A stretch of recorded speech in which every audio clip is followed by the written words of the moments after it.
Welcome to 24 Holiday Tips for Savvy Homeowners, brought to you by HomeTipsforWomen.com. Join us each day as Tina and her guests bring you a holiday tip to fill your home with more joy and less stress. And now, here's your host, Tina Gleisner.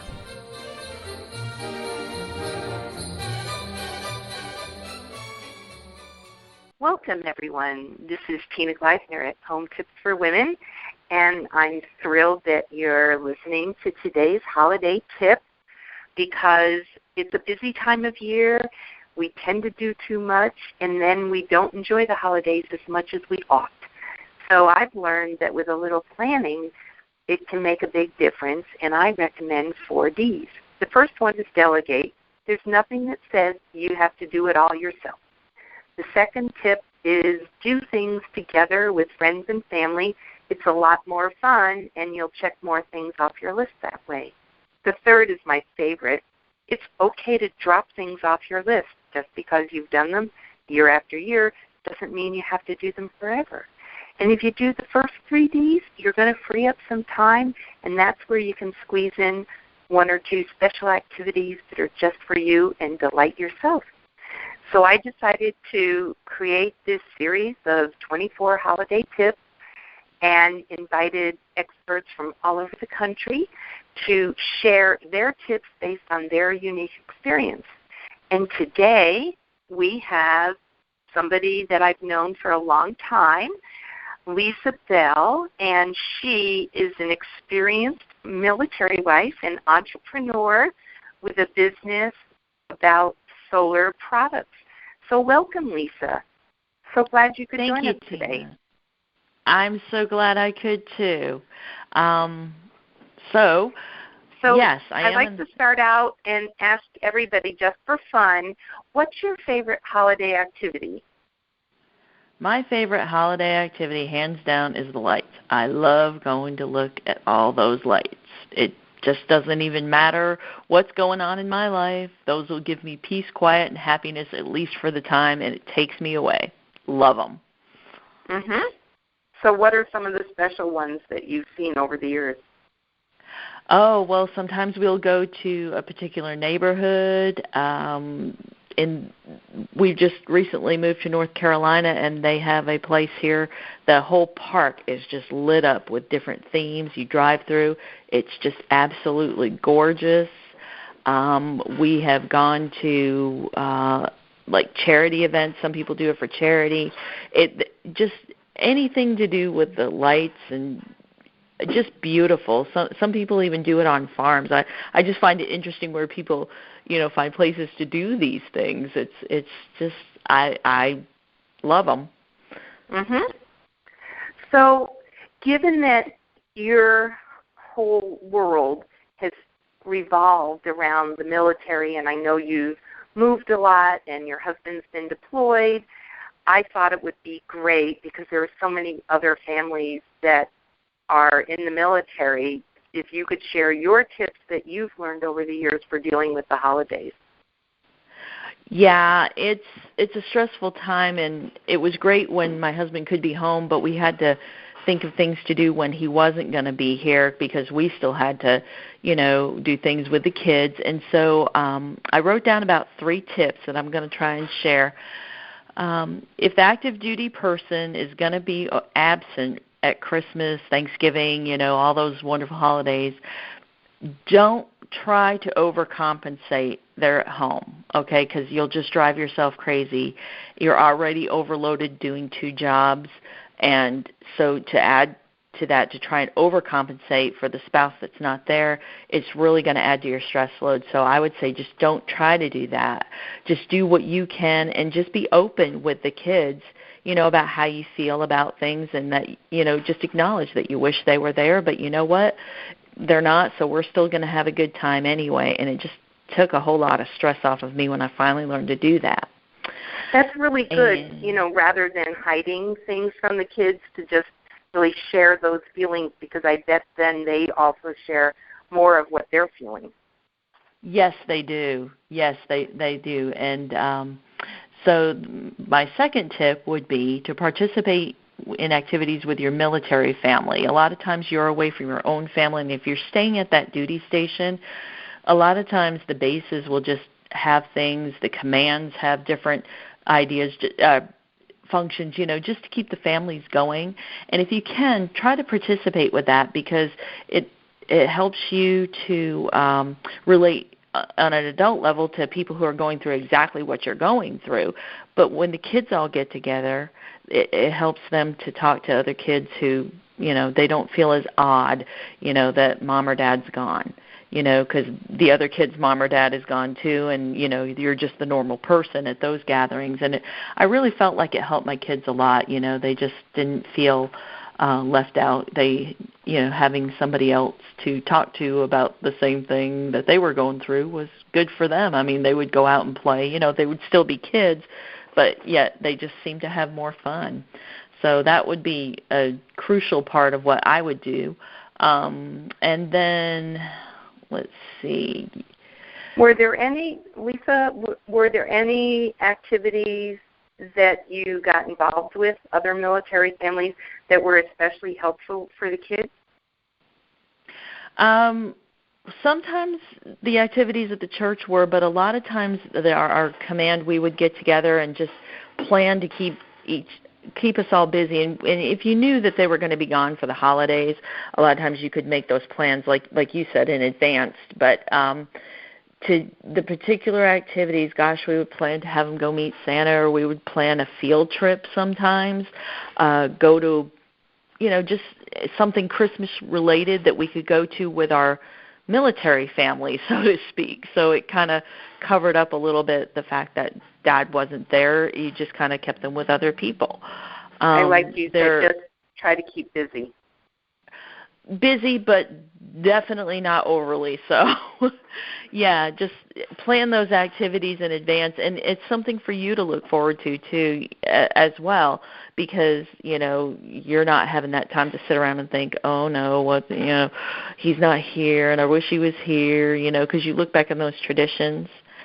And my third tip, and this goes for any type of deployment, but especially over the holidays, is to try and have an activity that you didn't do with the away spouse, something that you don't look back at and say, wish he or she was there, something that you've developed on your own or that you do develop starting this year, because that helps you to have that break just for the one day or so, or for those few hours whenever you're doing it, that you didn't do it with that spouse. So you're kind of creating your memories with your kids.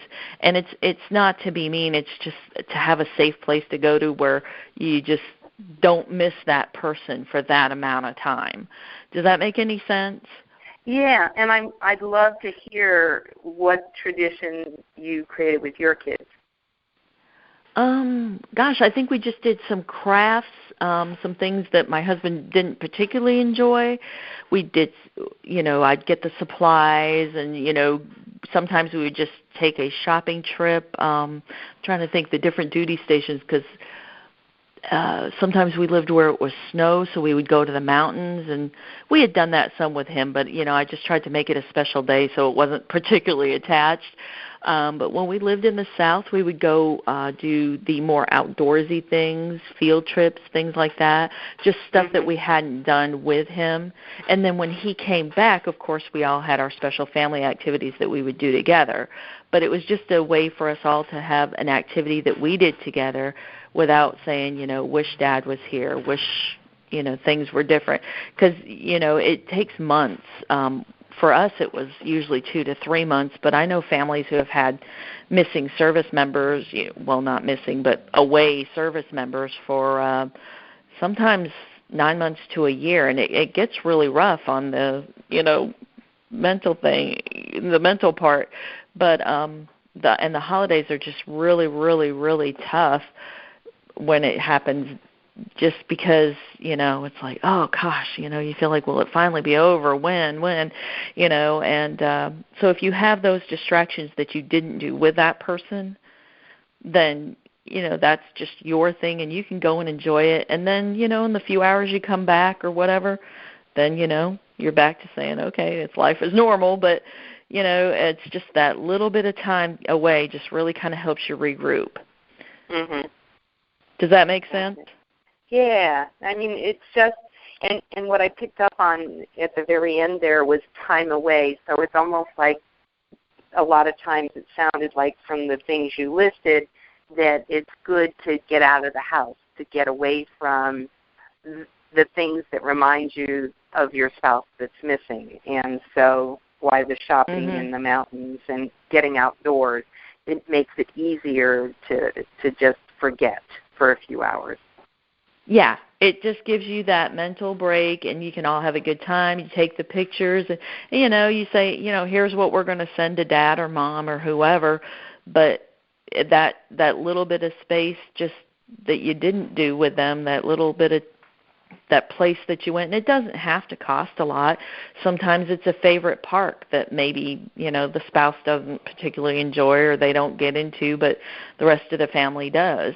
And the cost, it is a factor because, a lot of military budgets are kind of tight. So try to do the free things. And if you look around, sometimes the base directory will even list some activities that you might be able to do, for instance, a hiking trail or, I don't know, a lot of times they'll discount field trips or they'll have breaks for it. And if you really ask around, especially if you're the new person, you don't know a lot of these things, so talk to your command representative. For the Navy, it's the ombudsman. I believe for the Marines, it's the key wives. And I'm not sure about the Army and the Air Force, but there's usually a liaison. And a lot of times base chaplains or the rec facilities, any of those people will be able to direct you to some low-cost things as well, so that, you're not busting out budgets to do this, but you are getting the necessary break that you need and that the children need too, because they're going through the same thing that you are, but they just don't understand how to express it quite the way you do. But it is fairly important to keep that family unity, I feel. Right. Okay. So now, as you look forward to the holiday season, which is upon us, what is most important to you? Well, I enjoy keeping in touch with my family. I heard you say that you've dropped off some things over the years. I've done that and kind of created some new things.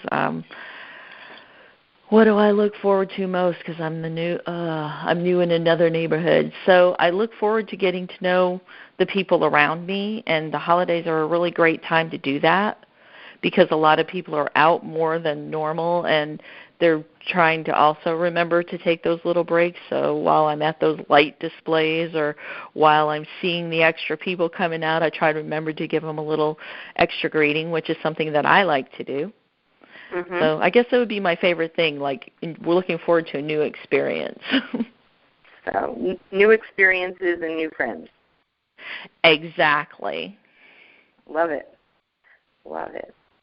And that's really novel, and I think it shows that you've really adapted to that military lifestyle where you move so much, so that you always had to be building new experiences and new friends in each new location you found yourself. Yeah, that's really true. I never really thought about it until my husband retired, but that was a big benefit that I took away from being a military spouse. At the time, I always felt like it was more survival skills, learning to reach out, because when you land in a new neighborhood, you don't always know who the best mechanic is. You don't always know, like, how far the certain store is or what you need. So I had to learn to talk to people to ask them about it. Well, when we left that lifestyle and came into civilian life, it was actually a big benefit. So I would say that, anybody who's in the active duty lifestyle now, you are getting a benefit. You might not always feel like you're getting a benefit because at the time it just feels like life, but you'll see where you've grown over time when you leave it. So that would be my pass on to anybody who's feeling left out or, like maybe they're not getting out of life what they want to. You don't always see the benefits right now, but down the road they will come, and it will be a valuable skill. Thank you. So, Lisa, I know that you've got a business that's all about solar products, and a lot of those are about the home. If people wanted to follow up with you and see those products, where would they find you? They would go to www.solarproducts.me. Okay, and I'll be sure to include that on the blog post as well. So thank you so much, Lisa, for joining me today and sharing these tips. It's also more insight for me because I have moved a lot, but not with the military. And I think you offered some very valuable tips that others are going to appreciate. I wish you and everybody listening a very happy holiday. It's exciting, and please make time so that you're sure to enjoy yourself the way you should. With that, this is Tina Gleisner signing off from Home Tips for Women. Come back tomorrow. We'll have more tips for you.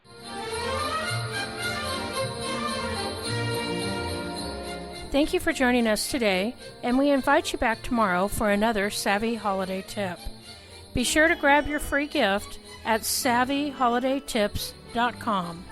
That's SavvyHolidayTips.com.